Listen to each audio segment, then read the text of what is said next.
Okay, hello everybody. Hopefully you can see my the slides. Yeah, thank you, Andy. On your screen. Yeah. Thank you for the opportunity for us to present today. We will present an overview of the UKRR project, obviously, which relates to print journals and how we transition from a project into business as usual. So I'll do most of the presenting, and hopefully Alison can answer the questions if we get any at the end. So yeah, I look after operations at the British Library, which includes document delivery, interlibrary loan, UKRR, and reading room delivery, which Alison looks after, which also is where the UKRR function sits alongside a number of other areas, including digitisation and what you can see there. I'd like to introduce the British Library, which hopefully you'll know all about us, but on the right-hand side, you can see some images of our headquarters in London, in St Pancras, right on the main Euston Road, adjacent to the St Pancras railway station. So a very busy spot. So we receive lots of physical visits to the site and to the 11 reading rooms we have there, delivering conferences, exhibitions, learning events, and online retail. And on the left-hand side, you can see the operation. We call it Boston Spa. Well, Boston Spa, interestingly, is a little village just outside Leeds, but that's the name the name tag we have. And there we store approximately 3/4 of the British Library collections, alongside a number of the back office functions. But interestingly, all the document delivery into library loan and the UKRR is based on this northern operation. And I'd like you just to make a note of the location, because I'll touch on that in the next slide or two. In terms of the purpose, the 6 purposes that underpin the library's living knowledge strategy include custodianship. So as the National Library of the UK, it's our job to preserve the national collection in perpetuity, in both print and digital. And then, of course, we need to make it accessible for all sorts of ways of lots of benefit. But sticking with the preservation aspects, we have, as I said earlier, 3/4 of the library's collection at Boston Spa. And the operation was set up before actually the British Library existed. Donald Urquhart created the National Lending Library in the 1960s to serve the research needs of the nation, which of course at that time was all physical. And he selected the site in the centre of the country because for that reason it was easy to transport collections around the country. The collection has grown significantly over the years in both legal deposit and purchased acquisitions, and it grows at a rate of around 8 kilometres a year. As we said earlier, on the site too, we have digitisation, preservation operations, as well as the document supply and interlending, and 1 reading room at the moment at Boston Spa. On the site, there are around 600 staff, and we do a variety of things. You can see on the right-hand side some snapshots of the operation, including the top right-hand one where you can see yours truly presenting to a class of school children who many of whom we get regular visits to the site, interested to look behind the scenes of what we do there. So storage and preservation is always a challenge for libraries, as you folks will know. And in 2009, the British Library took the decision to pursue a new and quite innovative way of storing, and we built the very first high density store. So that the unique characteristics of this store are it's low oxygen in the storage void. So of course a fire cannot start. The retrieval is all automated, and it's very high density. Inside that void, there are 262 linear kilometres of shelf space. And an interesting fact, it costs the library around about £5 per metre per annum to store, compared to in London, £44 per annum per metre per year in the basements. So to that end, we built a second high density store, which is the National Newspaper Building on the right there. To ensure connectivity with London, we have a deliveries every night going to and from both sites. So despite items collections being stored in the north, we can guarantee 24-hour delivery to London for our readers. Just continuing this theme, you can see inside the operation on the left-hand side, standard volumes, journals and papers are stored vertically in plastic boxes, and on the right-hand side, horizontally, in the case of newspaper volumes, all serviced by the robotic cranes. This concept we intend to do again, and there are plans now. It's my current project to build a third high-density store. So in 2025, we hope to introduce a new storage facility that will house another 225 kilometres of content. Interestingly, because there is so much interest in the previous buildings we have on the left-hand side, see we've created a window into the void. So when visitors come and see what we do, they can look right inside the inner workings. And the exterior of the building, as you can see on the right-hand side, has got this new, very modern patinated metallic finish, which blends with the horizon, so for rendering the building almost invisible. So, having said that, challenges around storage and preservation created this catalyst behind the need to UKRR, and the solution was first dreamed up, I understand, by someone from Imperial College London and somebody from the British Library over a glass of wine. And having come across this, they designed this model, which I'll explain here. So the concept, or in terms of what does it mean, one of the driving forces are to save space. So UKRR allows libraries to deduplicate print journals on the safe understanding that there will always be an access copy at the British Library and 2 further copies in existence within other member libraries. Can assure preservation, so any rare collection items, journals, will be retained within the community. It's a collaborative model. It requires the collective efforts of all libraries to ensure that rare journals aren't inadvertently discarded. It guarantees access by the British Library.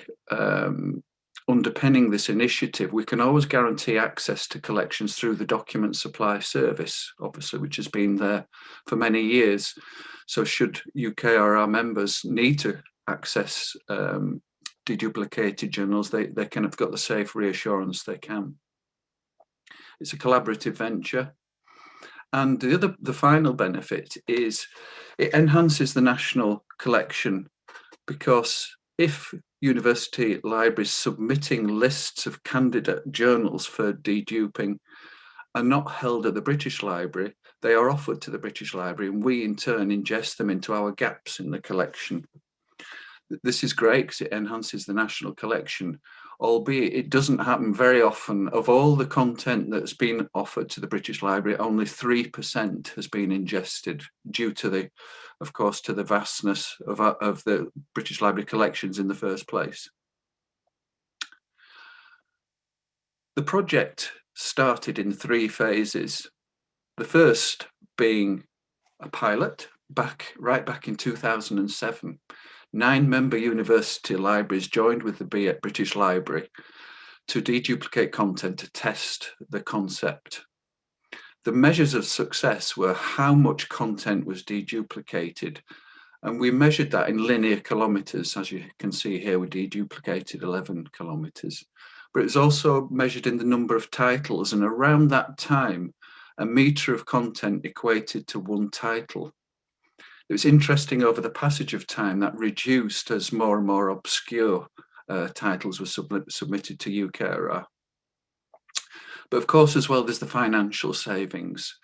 The consultants who Imperial College commissioned at the time came up with a formula that converted the number of meters of content deduplicated to the amount of storage that will be required into a financial figure.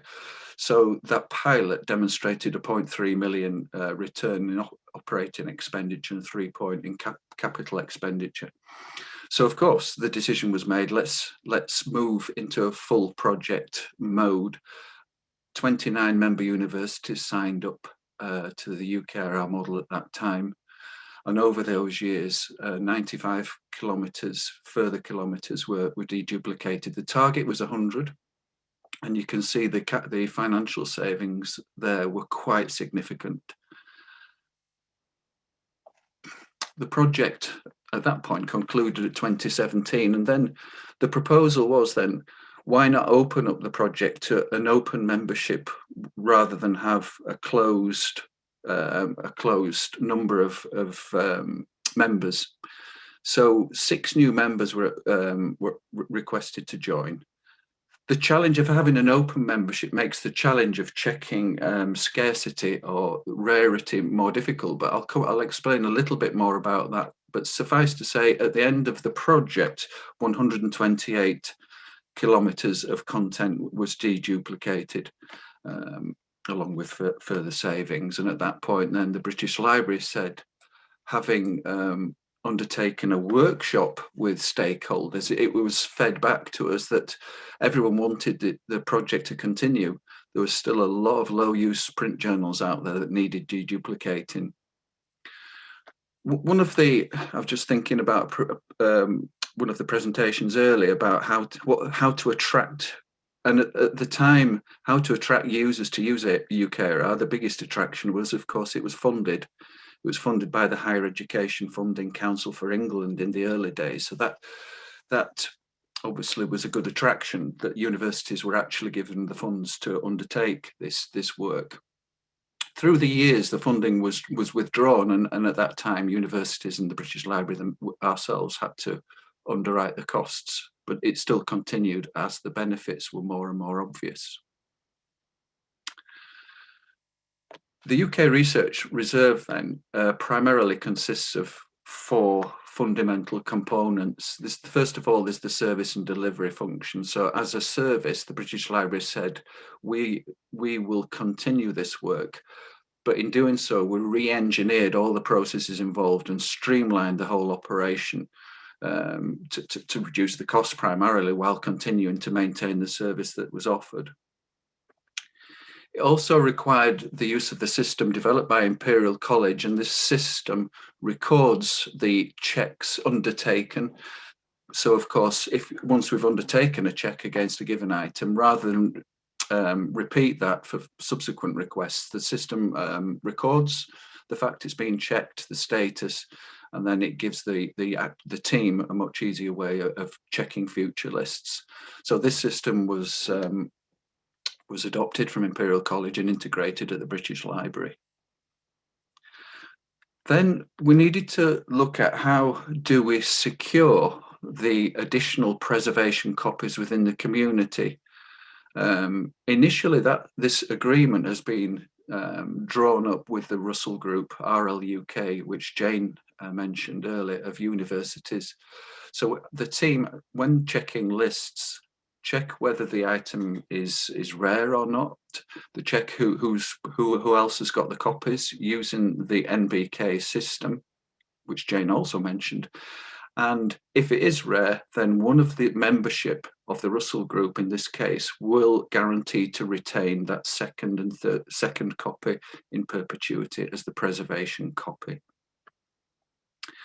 And then finally, as Jane mentioned, the National Bibliographic Knowledge Base is the record of holdings and information for all the university libraries and the British Library. So the team can use this database to undertake the checks of individual holdings to ascertain where an item's held and if it's rare or not.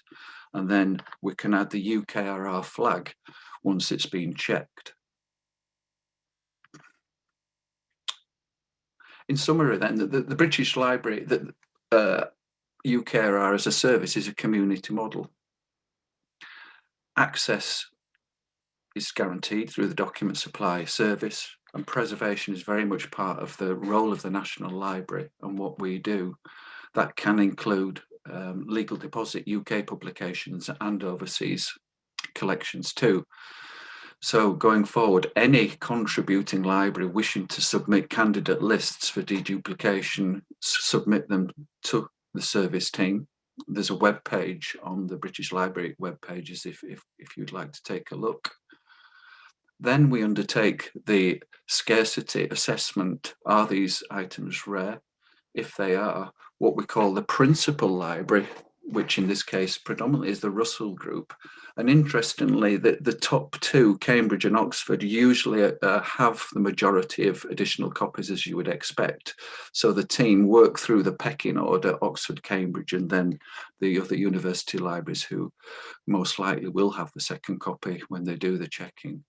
And then, of course, access is then available to everyone through the document supply service.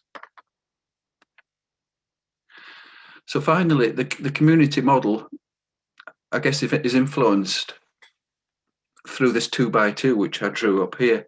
On the left-hand side, while everyone's independently storing things, while holdings, informations aren't granular and available to all, it's an efficient way of preserving collections and allowing access. The drivers of change from independent to collaborative storage came mostly from the government agenda and the need to reduce costs, but also the promotion of shared services. The British Library have a long history and association with higher education libraries, so it was a natural partnership to bring this about. And then we're moving from analog to digital. Of course, the drivers are obvious: technology, customer expectations, research behaviour, and everything else besides. So UKRR has been the catalyst of change and allowed us to move into this upper right-hand corner.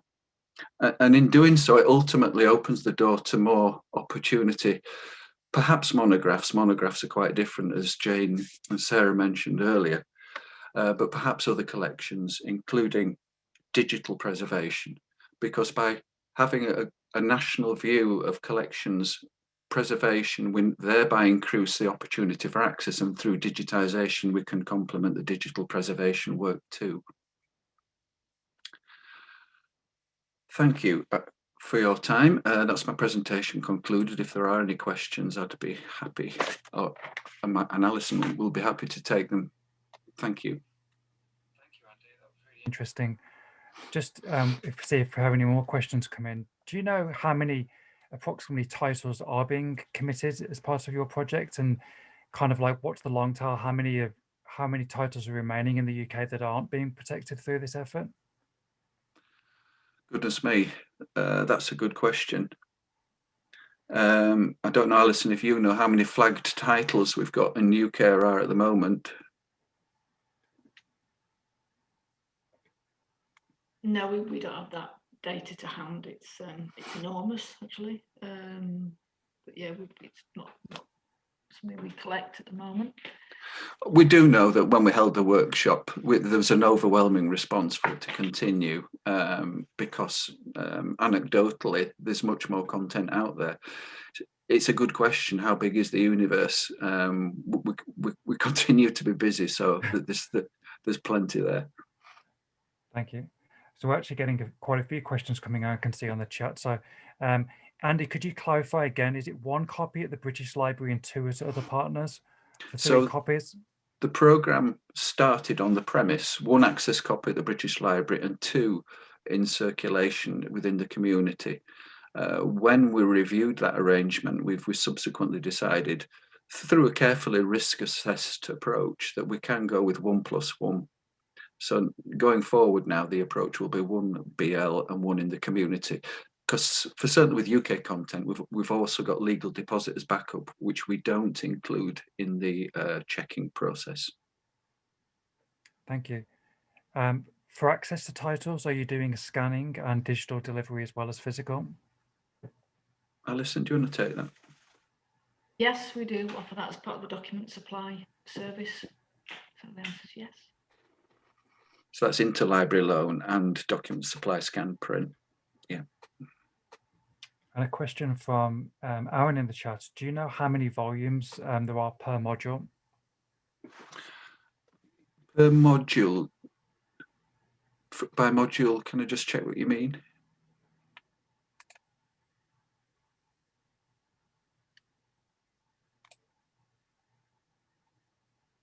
Aaron, if you can just tell us what you mean by the module. Oh.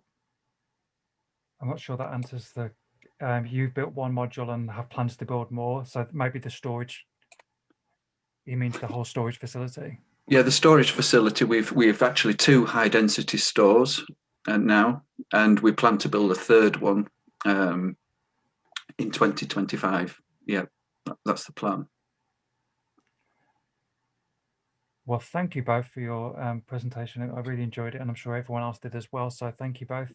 And again, hopefully we'll be able to hear from you guys in the future if you do move on to print monographs, especially as well. Absolutely. Thank you, everybody. Thank you. Thank you. So our next presentation